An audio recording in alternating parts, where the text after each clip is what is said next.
first and goal at the 2-yard line.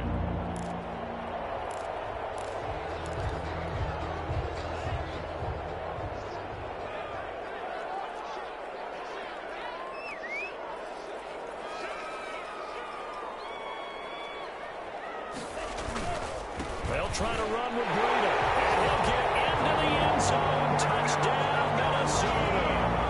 Matt Breida, touchdown number 22 on the season. And the Vikings capitalize on the short field as they take it in for 6.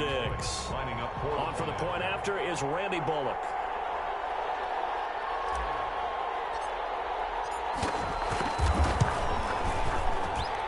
So he missed his lone field goal try, but he's got this one as that extends their lead. The score, Vikings 27, Lions nothing.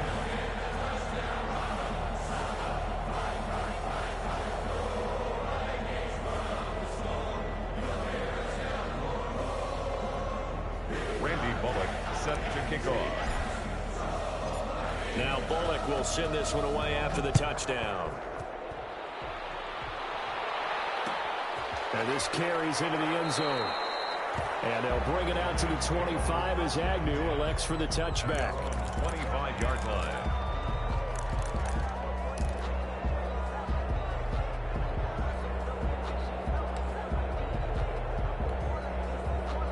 The Lions offense ready to kick off their next drive. They are right now just ice cold. I mean, they have struggled big time in this game, and they're getting blown out. How do they adjust?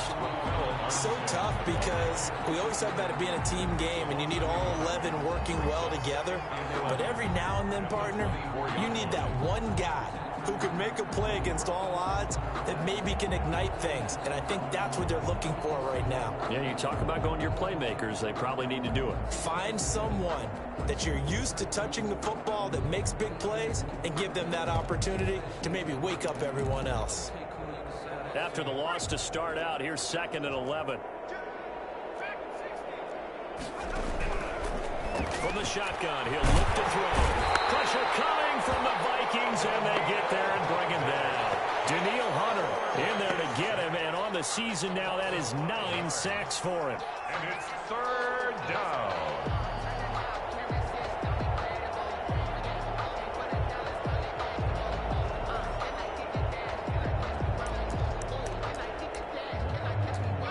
And some secondary help here for the defense in the nickel on 3rd and long. Now back to throw. And his pass is intercepted for the 4th time today. Picked off by Stephon Gilmore. And they have the football and will set up shop at the 33-yard line.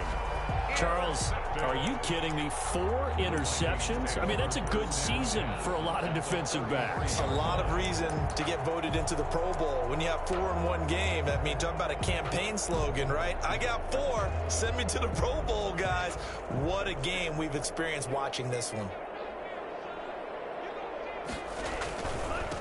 Now it's Breida. And some room to work. And he will score. Touchdown, Vikings.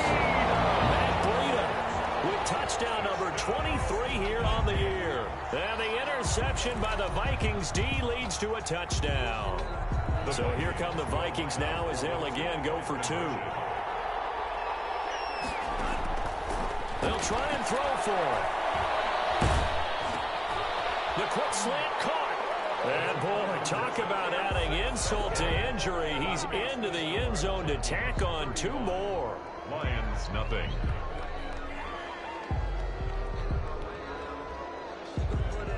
Randy Bullock set to kick off.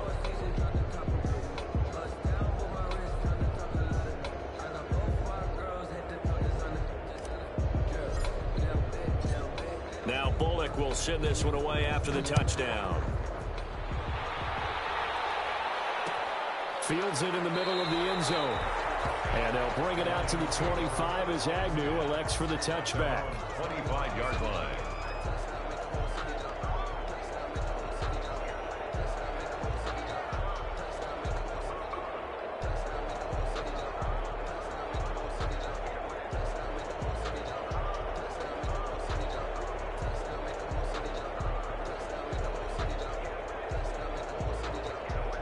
The Lions offense ready to kick off their next drive. And they've sort of lost their way, partner. How do they recalibrate and get this proverbial train back on track?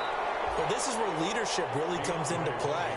How's the head coach handling it? The offensive coordinator? Sometimes they just make a joke. All right, guys, you had your fun? All right. Throw it out the window. Yeah, let's get back on track here. And sometimes that'll work just fine. I guess it's time now to lean on that leadership.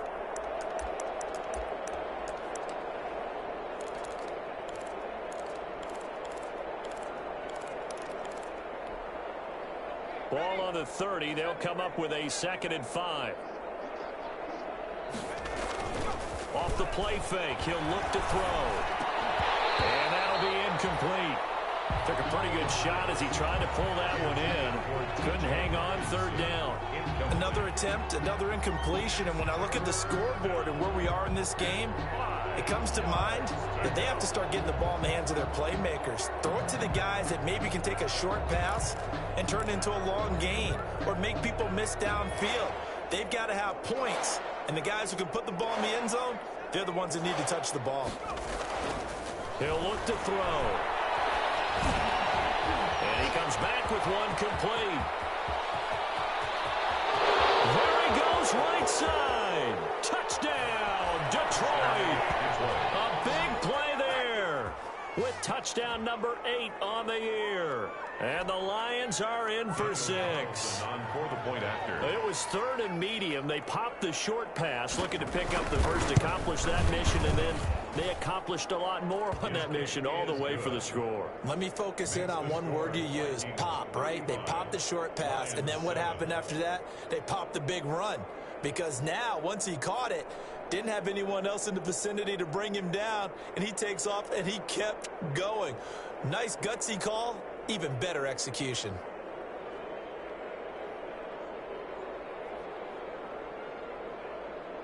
Set now to kick this one away, and off it goes.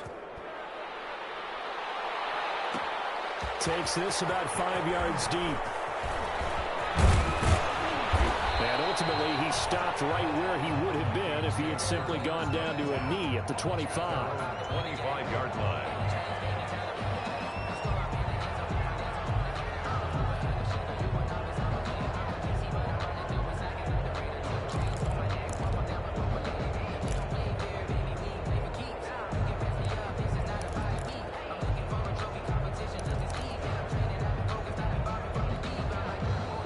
The Minnesota offense about ready to get this next drive underway. Still comfortably on top, 3rd quarter as they start things here with a 1st and 10. They'll begin the drive with Breida. And he will lose yardage and be backed up to the 24. 2 yards the loss, 2nd and 12. That was well played there defensively. 2 tight ends in the formation, which essentially gave them 7 blockers up front. Hard to imagine with all that size and beef that they could let a tackler through, but that's exactly what happened. A loss resulted.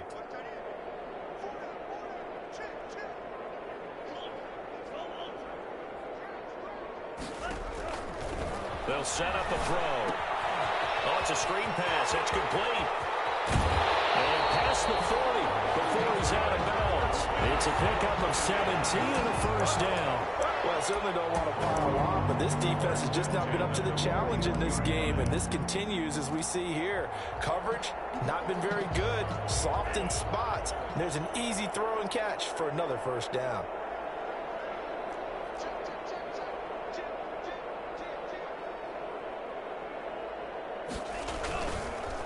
They go counter with Breida.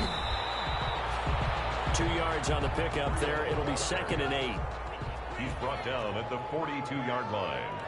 2 yards on the pickup. It's 2nd and 8.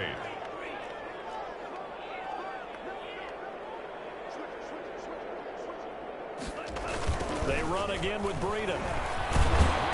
And he'll take this one up close to about the 45. 2 yards on the carry there, and it's going to lead him to 3rd down. 2 yards on the 1st down carry, and then followed up by 2 yards on the 2nd down carry. Well, that's definitely not going to be enough to get the job done. Wasn't the expression 3 yards in a cloud of dust? Now they're going to need 6 on 3rd down to keep the drive going.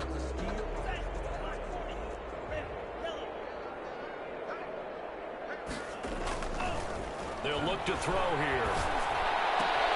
This pass going to be caught by Hardman. And he will have a Vikings first down as they're able to get the third down conversion.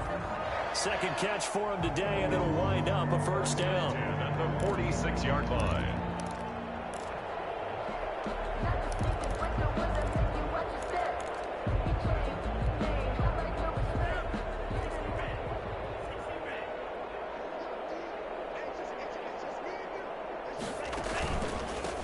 On the handoff, this is Breida. And they go backwards here, losing yardage back at the 48-yard line. 2 yards the loss, second and 12. Brings up second and 12 at the 48-yard line. They'll drop to throw. They'll get this into the hands of Breida. He's going to be out of bounds on what's going to wind up being the final play of quarter number 3. With the score, Vikings 35. 7.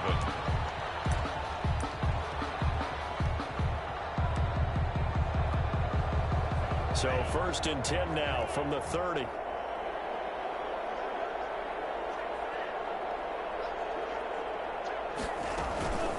Running out of the gun here, Breida. A short gain here, maybe a yard to the 29.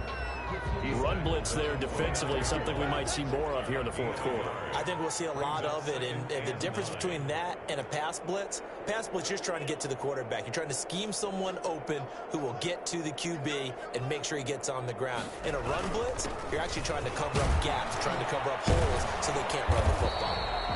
And a pretty good run as he'll get this down close to a first at the Lions' 22. The Vikings on third down. They've hit on 6 of their 8 tries. Very good. Here it's 3rd and 2.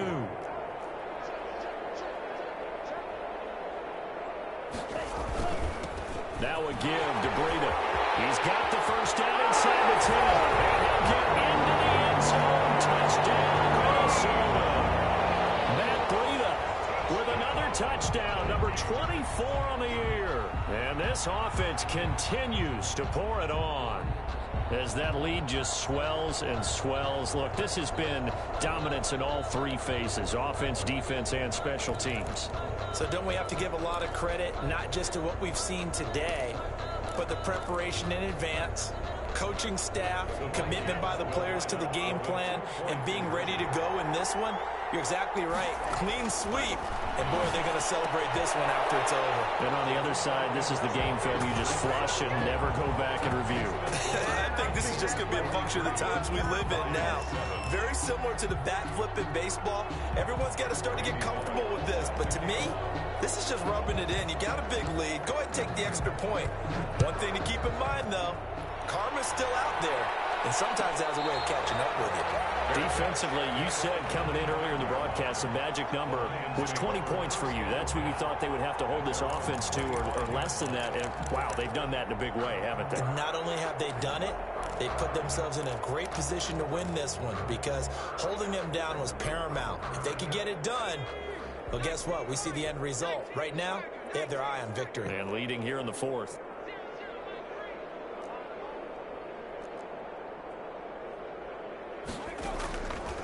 They'll come out throwing here to start the drive. And his throw here's incomplete. Tyler Lockett was the target there. That'll bring up second down.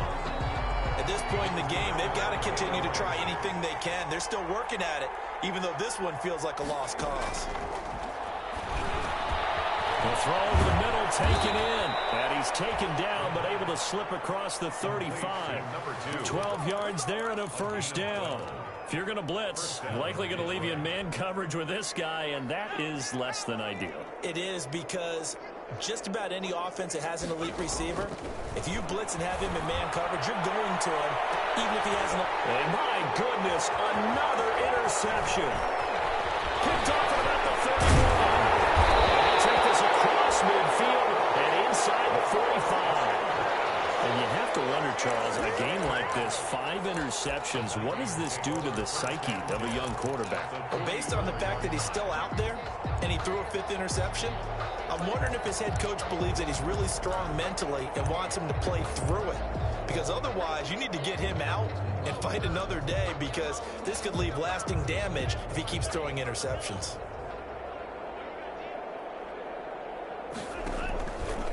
Here's a play fake as they set up to throw. They're going for Jefferson. And this is taken in at the 5. Touchdown, Vikings. Justin Jefferson with his second touchdown of the game, 4th of the year. And the interception by the Vikings D leads to a touchdown. 2-point conversion. And they're just not going to let up as he is into the end zone here for 2 more. Vikings 51, Lions 7. Now Bullock will send this one away after the touchdown. Jamal Agnew now to return it. And he'll get it up past the 20 to about the 22. The Lions take over 1st and 10 at their own 22-yard line.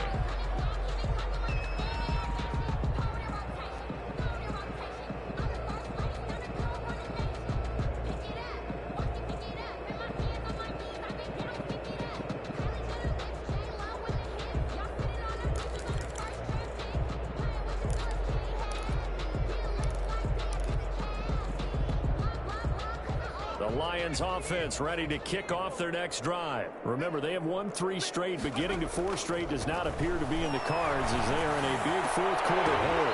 Throwing to start the drive, but that one incomplete. Another throw there off the mark, and obviously he's battled all of the interceptions. Things just haven't been true to form for him. I don't know. What do you think's going on out there, CD?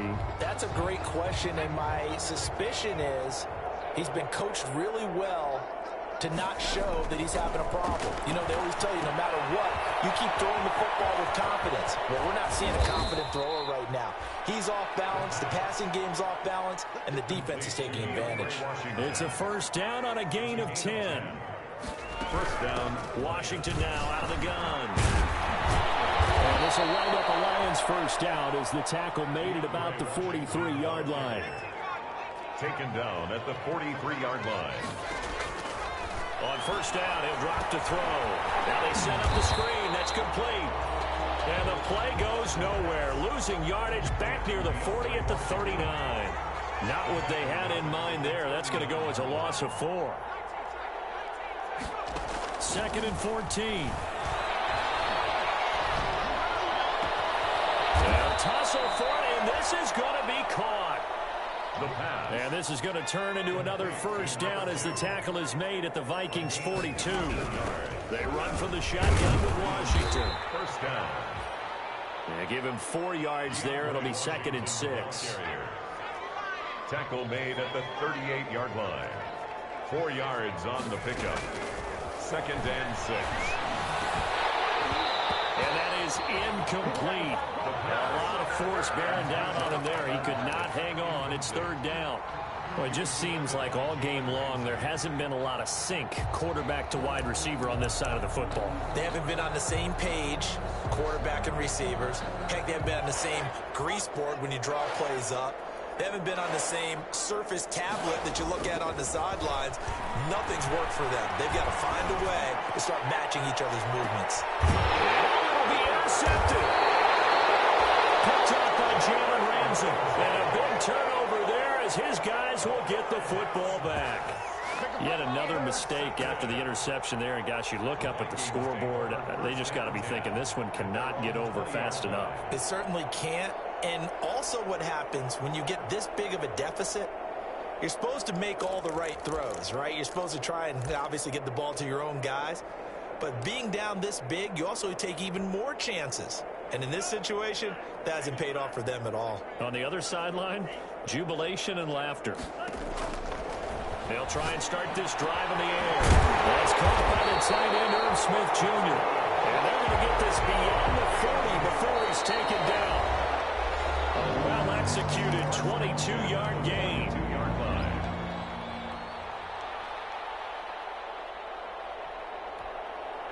So the Vikings in possession of the football as we get you reset. And let's see what they've come up with offensively after having time to talk it over. Forced out to his left. And he'll toss this one incomplete. Seeing no options, he throws it away. Charles, thinking back to what you said in the first quarter, that part of the magic elixir for a road victory for these underdogs was going to be winning the turnover battle. Well, they only have one right now. Look at the scoreboard. Yeah, not exactly playing to the form that I subscribed, right? When you talk about winning that turnover battle, that evens things out, especially for a road team, especially for a team that's an underdog. Out of the shotgun, Breida. They're going to snuff this play out behind the line. We have not seen that much today. 2 yards the loss, and now 3rd and 12. Brings up 3rd down and 12. They're going to look to throw. And he's going to find his man out of the backfield. That's complete. And they're going to mark him down short, maybe by about a yard, if that. They do get 12, but they'll be marked short. And that leads to a 4th down.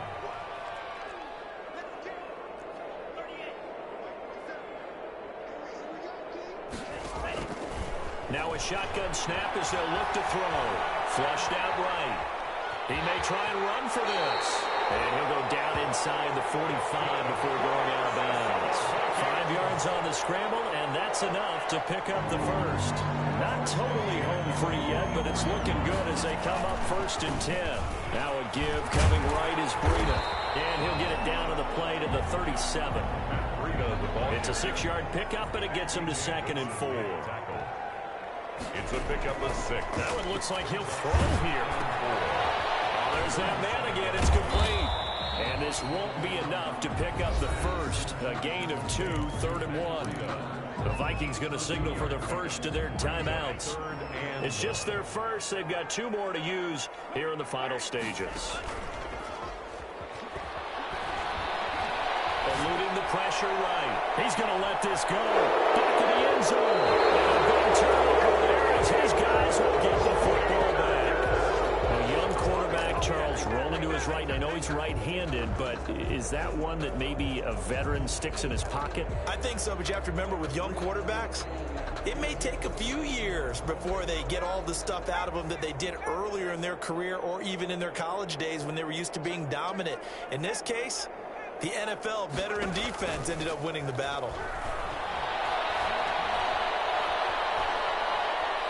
He's going to let it fly. And I think that one might have been intercepted, but he will be ruled out of bounds. So this will go only as incomplete. I like the thought process there. They connected on a big play, and sometimes you find the defense vulnerable. So they went for the bigger shot, went for it all on that one. This time, they were ready for it. After the incompletion, here's 2nd and 10 from the 20. And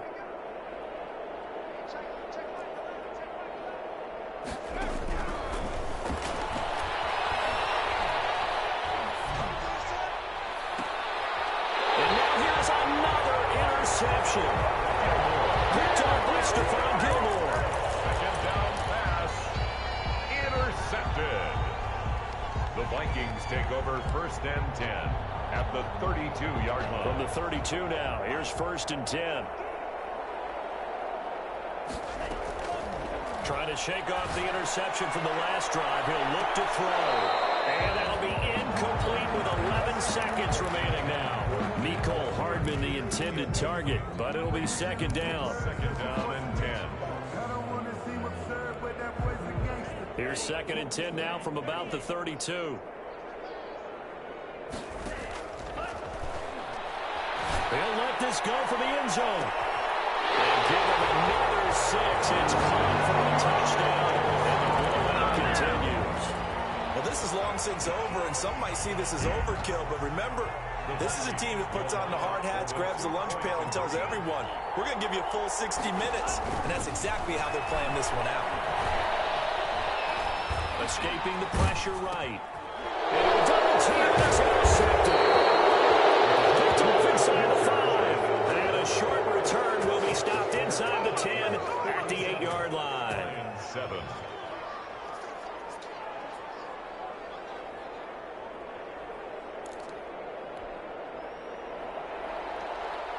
Randy Bullock set to kick off. And the Lions are able to cover this one up. Well, 4th quarter, they felt like they needed the football back. Unfortunately, they couldn't get it. And I know we've brought analytics into the game, and someone has said here that the data says that when a team's expecting an onside kick, 80% of the time, the team expecting it, they do actually recover the ball, which is what we saw here. I just wonder if that number is much more of an anecdotal type of a number. Kind of like when the coaches tell us, well, when you score on special teams, 83% of the time you win the game. I'm still waiting to see that number is empirical. Today's final score, Vikings 57. A big offensive explosion helped leading them to victory. And the defensive guys, they're just saying, hey, put those points up every week. We'll just keep winning. They will gratefully accept them, won't they? It makes their job that much easier when they're scoring that many points. Allows them to play with a totally different style and a different flow. So for Minnesota, the win is their 8th on the year. And they'll get to stay put for a few days as they'll host the Buffalo Bills next week. Meanwhile, for the Lions, it was a game they really needed as they drop back to 4-6. And they'll have a quick turnaround as they're back in action Thursday at noon Eastern for the traditional Thanksgiving Day game in Detroit. So for Charles Davis and our entire crew, I'm Brandon Gaudin. Next game, guess what? Charles and I will be here again. It's the NFL on EA Sports.